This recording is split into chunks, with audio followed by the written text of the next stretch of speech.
Hello everybody out there, and welcome to a special bonus free preview of the first episode of our Blabbin' Bout Batman the Animated Series podcast miniseries. Hello everybody, I am Bob Mackey. I am always surprised by the amount of nicknames you can give someone named Charlie. Who's here with me today? And hey, it's me, Henry, and I could go for some meatloaf right about now. And that's right, if you are not a patron, you do not know what you're missing out on, pal, because we are currently unraveling a new podcast miniseries behind the $5 paywall at patreon.com/TalkingSimpsons. I set it up front, but once again, it is Blabbin' Bout Batman the Animated Series. Within that miniseries, we are talking about our 10 favorite episodes of Batman the Animated Series using the patented Talking Simpsons style with clips and research and everything you've come to love about our podcasts. And it's just our most recent miniseries out of so many others.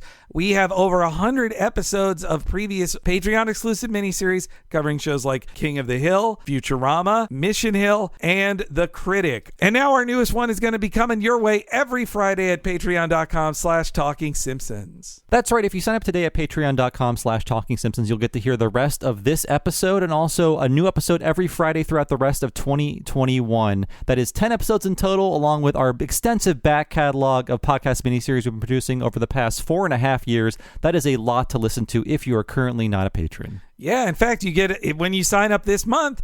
You'll also get the Talking Futurama brand new in the middle of the month as well. So that's already an extra bonus you're getting if you sign up at that $5 level at patreon.com/TalkingSimpsons. So thank you so much for listening to this brief preamble. We'll let you get to this free preview of our Blabbin' Bout Batman the Animated Series episode all about the episode Joker's Favor. Enjoy.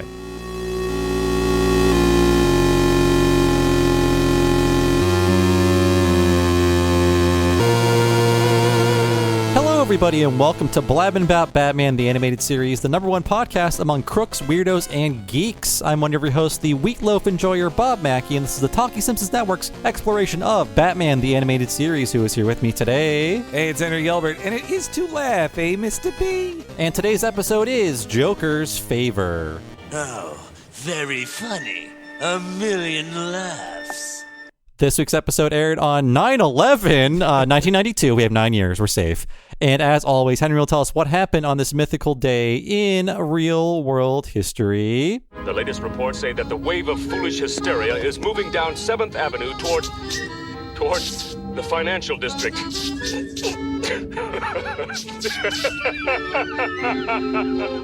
Holy news, Bobby! Frank Zappa plays his final concert.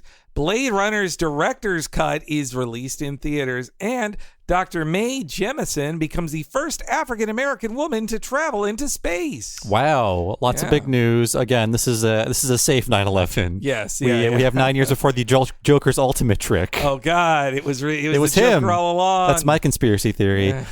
Blade Runner was actually re-released in the theaters in 1992. So the director's cut got its VHS release, but related to that, it had a small, like art house play of the director's cut, and I think this is the first of many, many, many, many, many director's cuts of it. I think I believe it was 25th anniversary, so that would be 2007 is when I saw final cut of Blade Runner in theaters when I was still new to the Bay Area.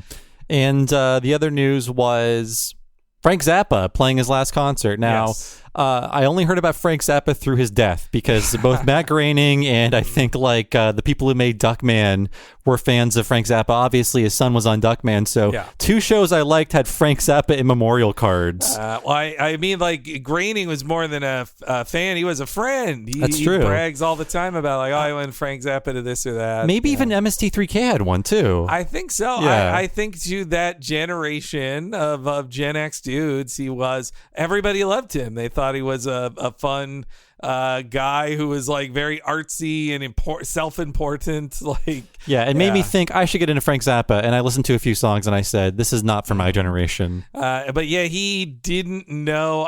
Maybe he did know it would probably be his final concert. He would pass away from cancer a year later, but it was in Germany, and apparently, at least according to the Wikipedia, he got a 20-minute standing ovation. He went out on top. Yeah, and I wonder if before or after that is when he recorded recorded his part as the Pope in that Powder Toast Man episode. Save me. Yeah. Is that what he sounded like? I think so. I think so. And what's this astronaut news that we have? Well, I mean, it's just, back when we sent people into space all the time on the Columbia. And the government paid for it. And the government paid for it. Oh, yes. I mean, in a way, we are paying for Amazon and other people to go to space. Yeah, except now it's like not even really space. Like Dr. Mae Jemison should be like, no, I went to fucking real space 20-something years before you did. That was not that Bush League suborbital crap. Yeah. Also, like, I even looked into this, like, in the aughts, dudes went into space to the Russian space station all the time, but that, of course, the American media doesn't count that as, like, the first rich guy in space. Like,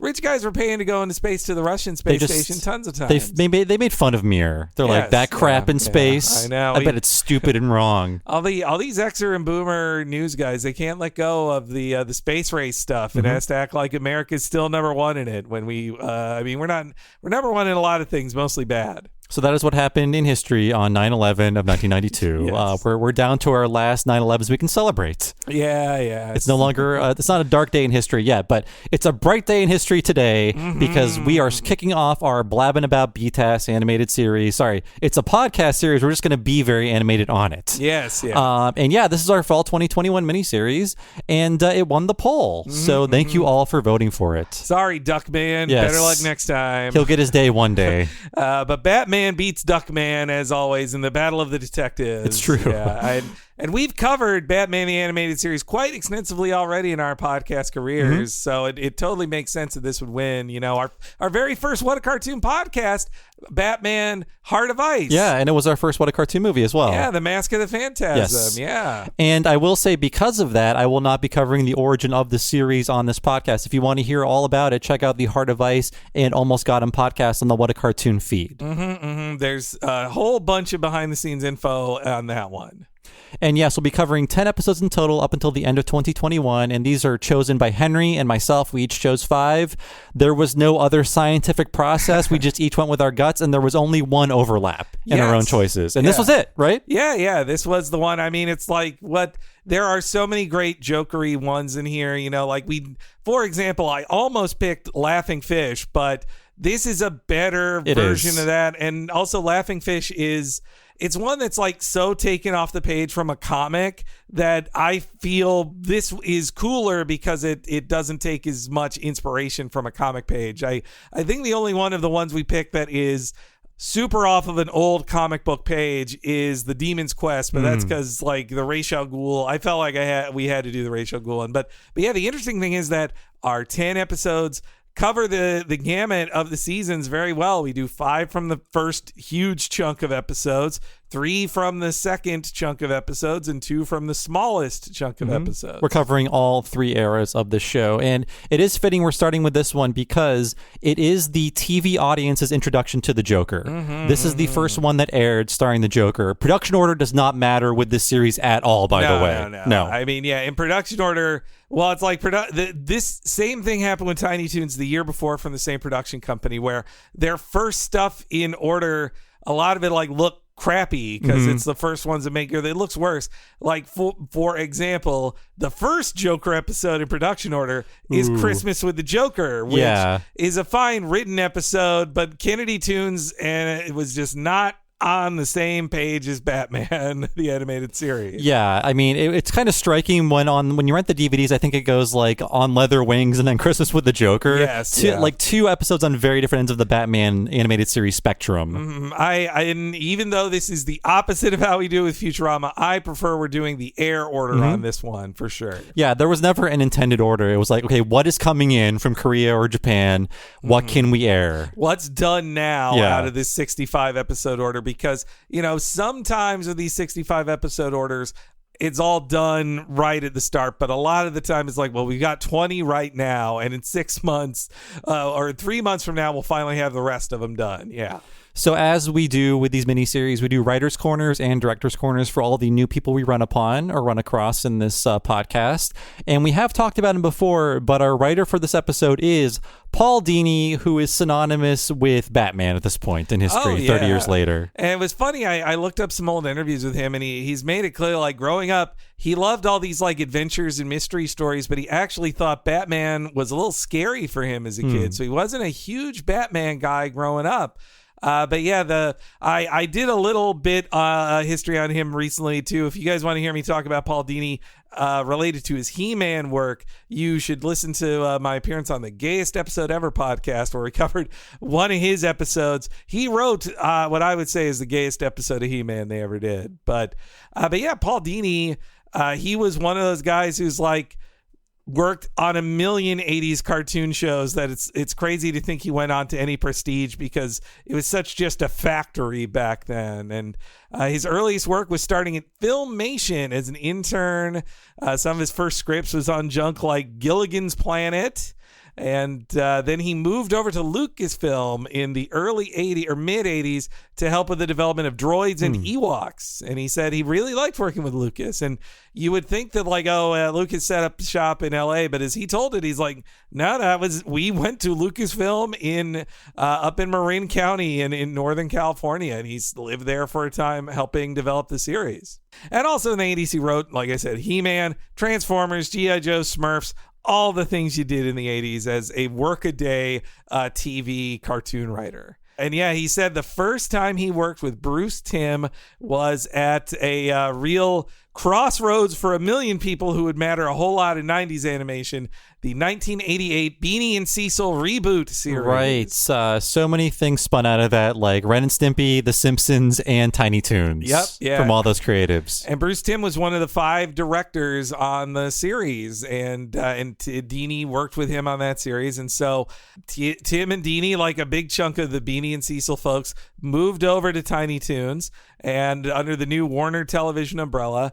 And that's where he worked a lot with Bruce Timm and Eric Radomski, including on the Bat Duck episodes of Tiny Toons, which showed they all loved Batman. Yeah, that's a crazy thing to me that shows just the amount of chances these people were given based on their success, is that they just gave Tiny Toons people the right to make Batman. I mean, their pitch for it was amazing. Yes. But they didn't say, let's get a Batman guy in here who knows about Batman. They're like, no, we trust you. Even though you make a funny cartoon about like pastel colored bunnies, you can also make Batman. It's really crazy to think about, because they're doing a new set of Batman cartoons soon in the style, and Tim's working on it, but it's still partnered with, J.J. Abrams and his Bad Robot Company, which I'm like, they don't fucking need this. And also, Bruce Timm, when he was like 30, co-created Batman the Animated Series with Radomski, and Dini was in his early 30s too. But now it's like, no, we can't trust this to Cartoon Boy. He's got to have J.J. Abrams babysit. He's a visionary, even though he made one of the worst movies on public record. Yeah, in the past decade. He kind of killed Star Wars, or they had to just make it a TV series and pretend Abrams movies didn't happen. I will stop complaining about this, but I feel like we're being gaslit about that last movie, where it's like, no, you still like Star Wars. You still like it, remember? That last movie never happened. Don't be mad. Yeah, you pretty much just have to go, just think about the Mandalorian, okay? Don't think about... He's pretty cool. He's got a helmet. And Luke Skywalker shows up at the end of that. Isn't that great? Like, it's totally fine now. Anyway, G. McCurdy, she orders it. Tim and Radomski pitch it, and they need 65 episodes in 18 months, and that's what Dini says why he was like, how... In an old interview, he was asked how did it happen, and he's like, well, the short version is they needed 65 episodes in 18 months. And so Dini was one of the story editors for a batch and wrote a shitload of episodes. I'd say he was second only to Alan Burnett as the most important writer in the room. And he showed what his skill was in the series, which was finding new ways of writing classic villains. And so much is happening at WB at the time. This is the silver age of WB. There are so many things in productions. Tiny Toons is ending its Fox run. It's ending its run, period. There will be a few more things after that. Tasmania is happening. Animaniacs is in development. Things are being made. And Batman is starting. Yeah, it's a crazy time there. Like that is them ramping up, like, honestly, it sounds like they're doing more in a year than Disney was doing with their TV stuff. They'd already overtaken it production-wise. I always forget in the like Tiny Toons and Animaniacs world that Tasmania just sits there in the middle of it. No, we're like as a full production series as well. Yeah, like 65 episodes. There's a ton of it. I mean, it's still a little smaller scale than Tiny Toons, and you can tell it's a little smaller budget, but not by that much. Still a full orchestra, you know, scoring every episode. But yeah, Dini shows that his real skill is with the baddies. Like Batman had this amazing rogues gallery beforehand anyway, but Paul Dini found like, you know, this one simple trick. It bedevils every Hollywood writer, but he made the villains interesting and them have like a tragic backstory. Made them cool. And he wrote Heart of Ice, right? Yeah, the first one we covered. Heart of Ice is the real template for it, and the Joker's not a guy who needed fixing in that way. But I do think about what he gave to the Joker. Lots of people write the Joker in lots of ways. Like Frank Miller's Joker is kind of a drag queen in love with Batman. Like Grant Morrison's Joker he's like a punk rock Sid Vicious type who's just crazy. And as he told it at this San Diego Comic-Con panel I saw in 2008, Paul Dini was asked what makes his Joker the Joker, and he's like, he is the world's greatest bully. Like he's the comedian, the mean comedian who gets up on stage, sees the person who wants to be mentioned the least in the audience, and focuses on them. Which is the protagonist of this story that we're going to talk about. It fits this episode perfectly. And I feel like it needs to be mentioned because we're older people. We're getting older. We're almost 40. Oh, no. In that this episode, obviously the series as a whole starts in 92.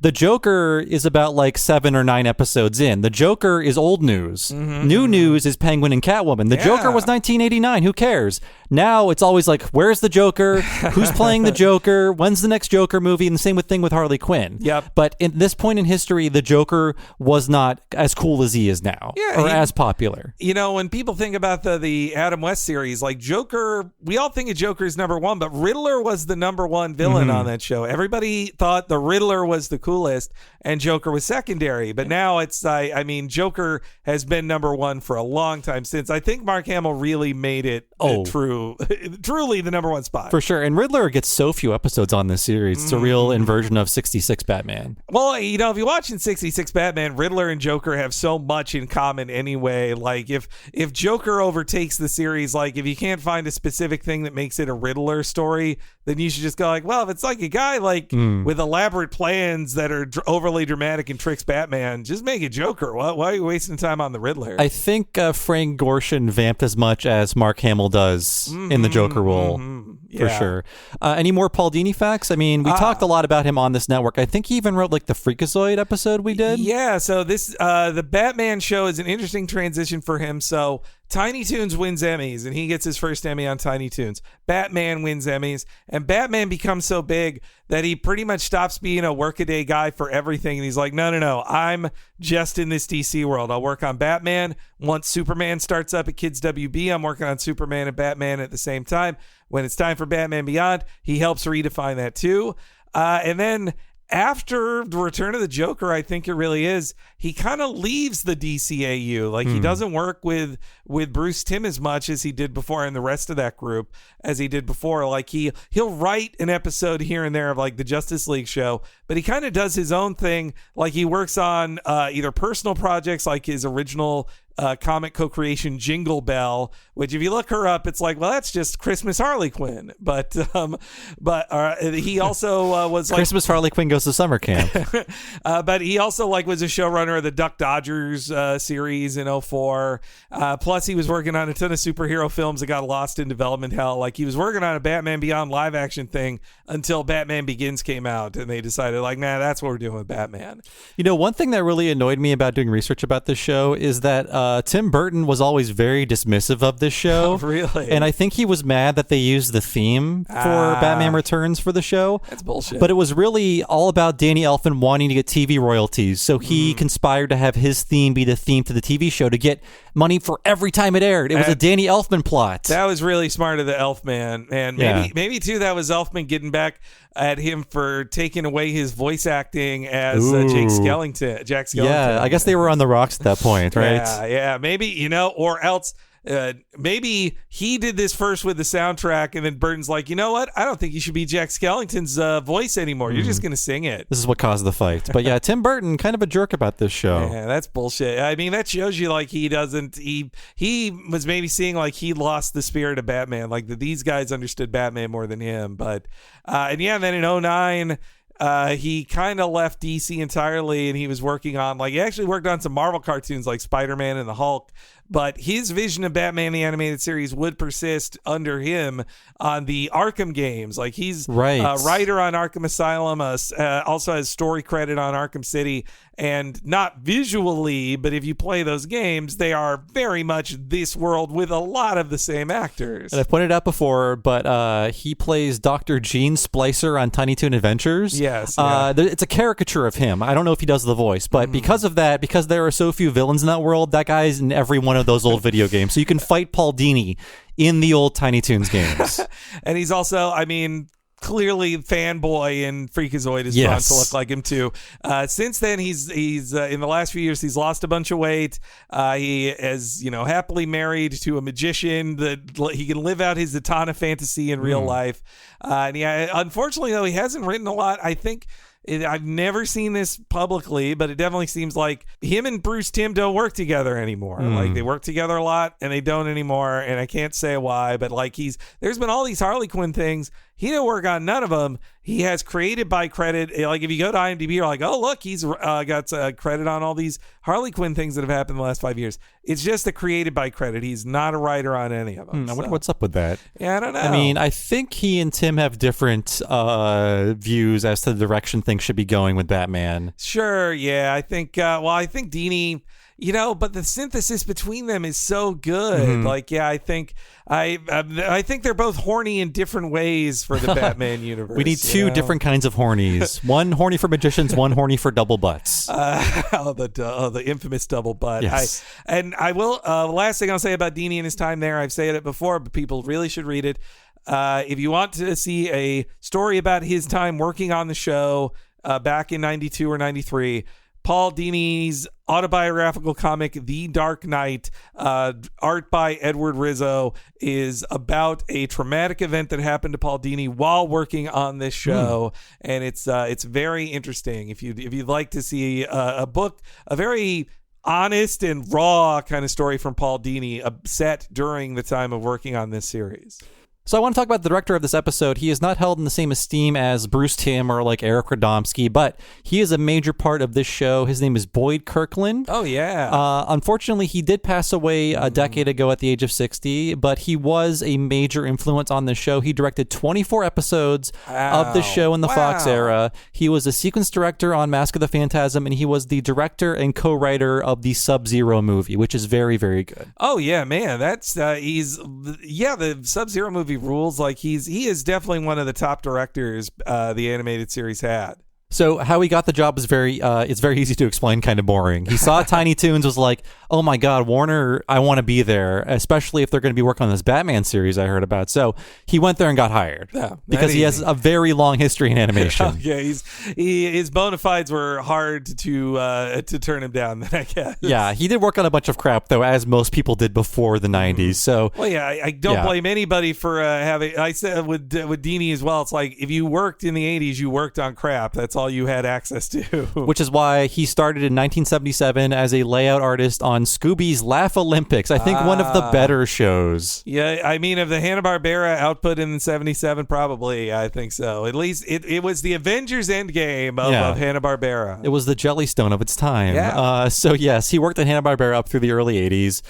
He started jumping around studios. He was like a layout artist on a ton of different superhero and superhero adjacent stuff like Thundar the Barbarian, the 81, 82 Spider-Man series, the Spider-Man and His Amazing Friends series that we covered, the Incredible Hulk, and G.I. Joe, and also did a lot of Mormon and Bible animation right before this show. Oh, so all right. He could be a Mormon. I couldn't find any info on that. I mean, or, you just take, just like Art Clokey, that Christian money pays the bills. And this is his first role as director is on this series. Really? Yes. And after this, he would go on to be a writer, director, and producer on X-Men Evolution, another previous What a Cartoon. Yes. Apparently, he was the writer and creator of the year 2000 Lobo web series. Whoa. Which I have never seen or heard about, but apparently it exists. I should check that. I'm a fan of the main man. I should check that out. I really don't want to go back. After we watch those critic web episodes from the same era, I never want to go back. I would think at least Boyd Kirkland can at least get like strong posing in there to make it look like a good slideshow.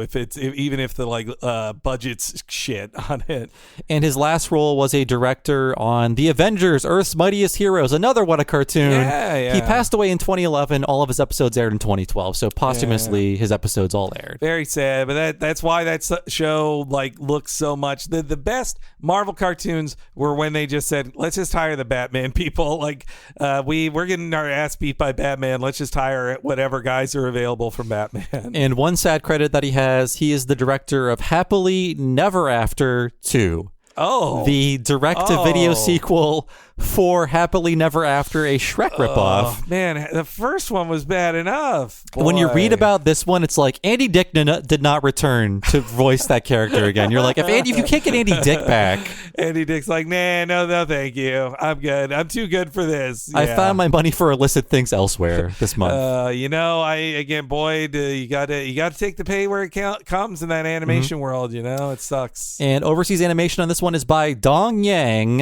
responsible for some of the better looking episodes. They did a lot of the work on this show. I would say almost most of the episodes are animated by them. I would call Dong Yang the workman-like studio who there were all the TMS and TMS adjacent studios like Spectrum or whatever that did some of the best stuff.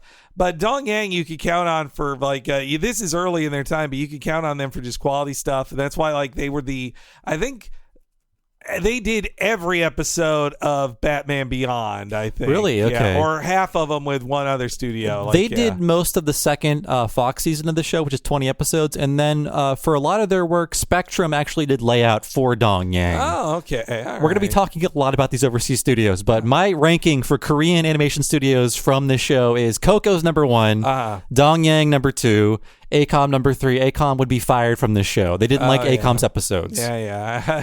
I think, Coco's the one that's TMS associated, I think. Yeah. And for Japan, I go TMS, Spectrum, and something else. Boy. And then right all the way to the bottom, Kennedy, too. Yes. Yeah. We won't talk about any of those, though. We don't need to talk about the intro because we talked about it before in the past. But again, amazing intro. Greatest thing. It is a dressed up version of the pilot presentation they made. TMS animation. I love the painting of Batman you see at the end. It's all perfect. It's all perfect. It's pure perfection. Yes. And an amazing title card. There are some very good title cards in this show. Some of them are not so good. This is one of the better ones where it just shows you everything about the episode in one image. The Joker's shadow looming over this picture of this family. So good. Yeah. It does tell you everything you need to know about it. It's the one, when Radomski left for the WB years, that really it hurt the show losing this stuff. It sets the tone. These are art unto themselves. They don't want to pay someone to spend two days on a title card in the WB era, I guess. It's always about tightening the belts at WB. They're like, any way we can do this cheaper. Can TMS only do 2 episodes this year? And you hear the Charlie Collins theme, which will be played with in many ways. We'll talk about it a lot. You'll hear it a lot, but the show is big on leitmotifs. Every character has a theme, even new guys like this guy. Yeah, it's back when they had the money for that. It's not a Spielberg production, but it feels like it just, since the Spielberg ones were getting that, they were able to say, can Batman get that too? Can we get Shirley Walker and her associates just to do a full orchestration for every episode? And it's so great. I also like this. The story for this episode is such a great Paul Dini thing of him just with this great kernel of a concept that grows out from there, and his I'm sure was born in a Los Angeles traffic jam, just going man, what if the guy that cut me off is a Joker? Well, and I gave him the finger. I mean, we've been in those. I've driven in them. It sucks. So I've lived the Charlie Collins lifestyle. And what I love about this episode is that Fox just needs episodes, right? They're not really watching these guys too closely. This is a story about a middle-aged man who is sick of his lot in life. I'm watching this as a 10-year-old in 1992, and I'm into it. It's a story of your dad being bullied by the the Joker if you're a little kid watching it. And it's so, I can't believe I feel like they get watched more closely afterwards. They wouldn't get to do these kind of stories. Like Batman, not counting him driving by him at the start of this, like Batman appears in the third act. That's when you see Batman in this Batman cartoon. And you could totally miss Batman driving by him in the beginning. I think I did on my last watch of this like 3 years ago. Mm-hmm. I'm like, oh, right, the Batmobile just goes right by him and you can blink and you miss it. The theme music is just so good. This the Charlie Collins theme, and just he's this, fat loser with balding, and he knows he's a loser. He's a loser who knows he's a loser. Yeah, he's griping out loud to himself at the end of another awful day. It's just a laundry list of complaints, like the boss turned him down for a raise, his kid needs braces, and his wife is going to make meatloaf for dinner. And he's like, when did I become life's punching bag? Me, Charlie Collins. Yeah, Collins, what a great just like schlub. Like it's like a schlub from like the 40s too. It would work the same. It kind of reminds me of in Will Eisner's Spirit comics, he would do these like slice of life stories that would just start with some poor schlub who then runs into the spirit. I get a feel for that here. Even though his license says 1991, we are not in the year 1991 in this show. No. All the black and white TVs. These parties is such a 40s party. Yeah. All the clothing. Batman has a computer because he's Batman. So Charlie Collins played by Ed Begley Jr. because this series is great when it comes to casting character actors as the characters in the show. They don't really stick with voice actors that often, actually. Yeah, it's pretty rare. If that was very distracting to me watching, like I flipped on the Creeper episode that's way at the end of the series, and that has a cartoon ass voice as Jeff Bennett. Jeff Bennett. Yeah. I was like, wow, Jeff Bennett is a major role in this. That makes me think the Creeper, they actually were planning to do it as a series, because they're like, well, we could get Jeff Bennett for 1 million episodes of Creeper if it gets spun off. He is available, but Ed Begley Jr. You might know him best from like the Christopher Guest movies. He's in all of those. He plays like Sitwell in Arrested Development, the guy whose eyebrows are always falling off. Yes, the rich nemesis. Yeah, he's a guy who's in a million things. He's one of those character actors who's just like, oh, look at that. If you can't get William H. Macy, Ed Begley Jr. is available. It's funny. He most of the time plays like a crunchy do-gooder, which in real life he is like a very conservationist themed guy. He's seen by the Aaron Sorkins of the world, he's seen as hard left by being like a kind of deep blue liberal. He's like a rich Hollywood liberal, but he seems to be doing good. He's he's been doing environmentalism since the 70s. So and of course he is a rich kid too. Like he was born. That Junior ain't for nothing. His dad was in the industry. Yes, the Junior's there for a reason. He would go on to play Dr. Peter Corso in Batman Beyond. Yeah, which was another guy who's like a regular guy forced to do something by evil people. So I wonder if that is an intentional casting choice by Andrea. Right, we love Andrea Romano.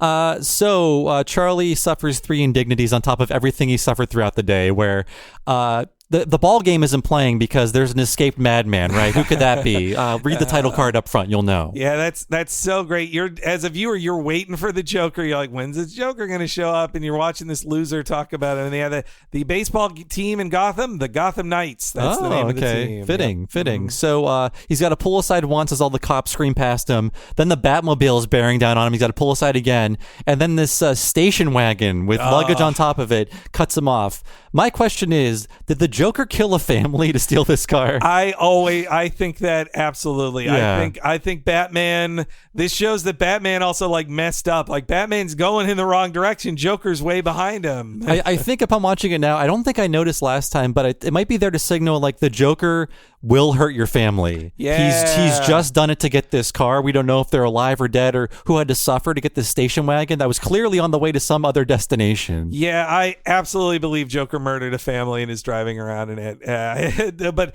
that's why if it was the Joker wagon, like if it was a purple car, the guy would know it's a Joker and he wouldn't flip him off. I like that it's just a family car, this unexpected place to find the Joker. So let's hear Charlie finally having it. Oh, that's it. No signal, no nothing. Just treat me like I don't exist. Sorry, comrade. Not this time.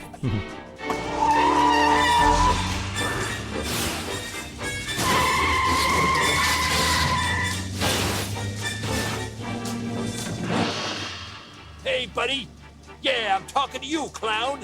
You think you own the whole road? Why, for 2 cents, I'd... Huh?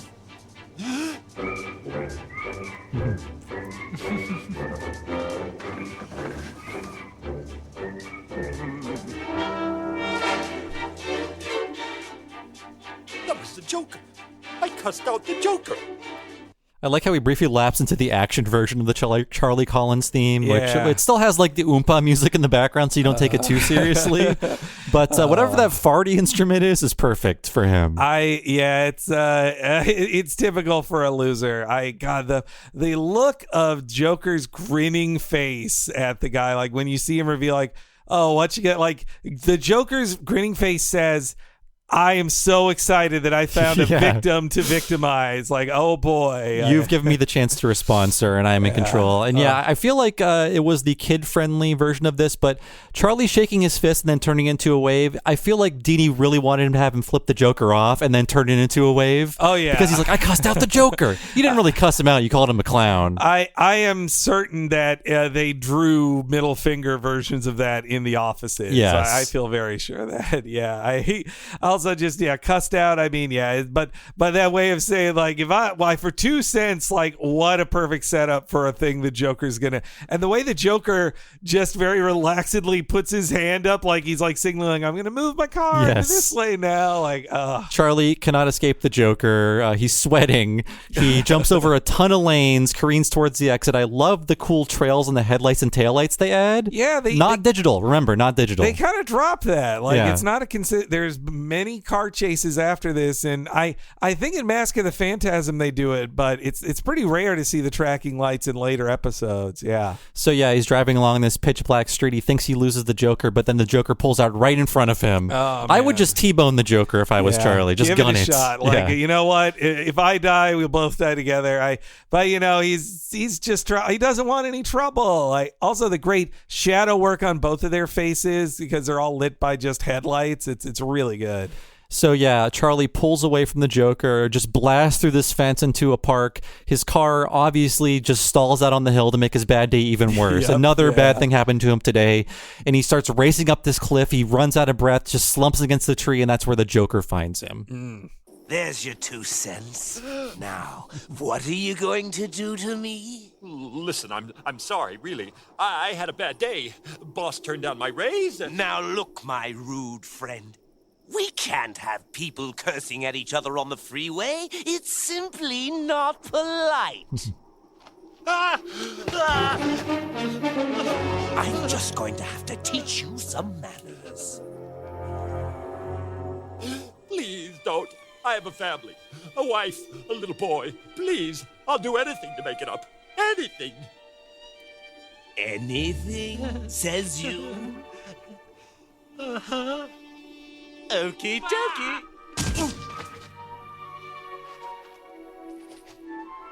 Wallet. Oh, sure. I don't have much cash. No, please, don't insult me.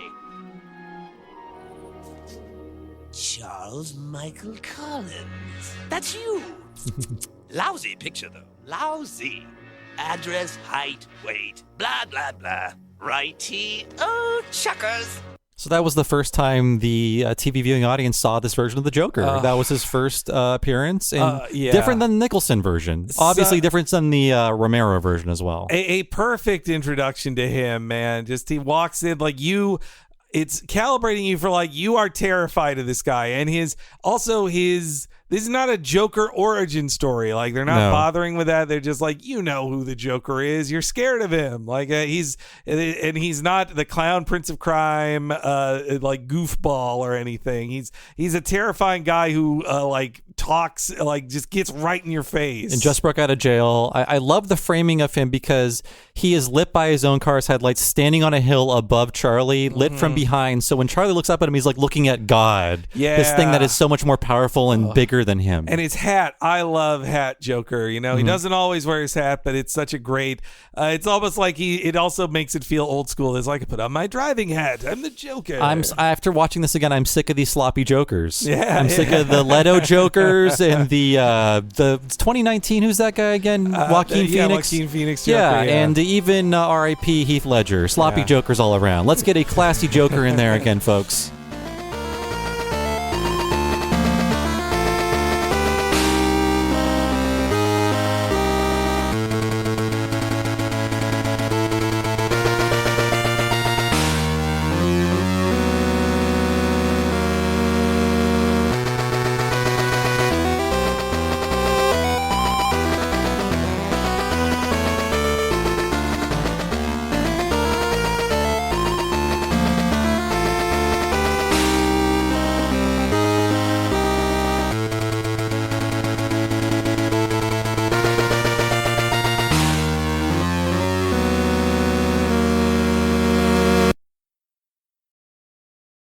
Ever tried reading while jogging, cooking, or even juggling flaming torches?